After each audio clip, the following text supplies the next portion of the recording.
आमच्या अभिचं नाही का खूप अवघड काम आहेत. सकाळी जे खाल्लं ते दुपारच्याला नको म्हणतो. तर झालं असं, सकाळी मग त्याला टिफिनला चपाती भाजी दिली.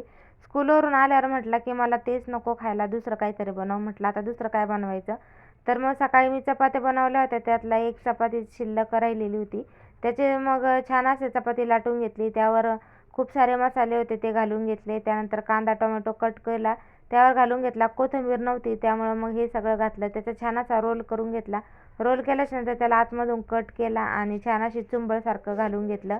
आता एका हाताने शूट करत होते आणि एका हाताने बनवत होते रेसिपी. तर छान असा, तरी पण छान असा मस्त तयार झाला. त्यानंतर लगेच लाटून घेतला. तव्यावर 1 चमचा तूप घातलं, त्यावर पराठा घालून घेतला.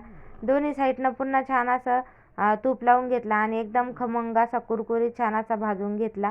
आता तुम्ही याला पराठा म्हणू शकता आणि अजून दुसरं काय नाव द्यायचं ते देऊ शकता. आणि चला, चॅनलला सबस्क्राईब करून जावा. बाय.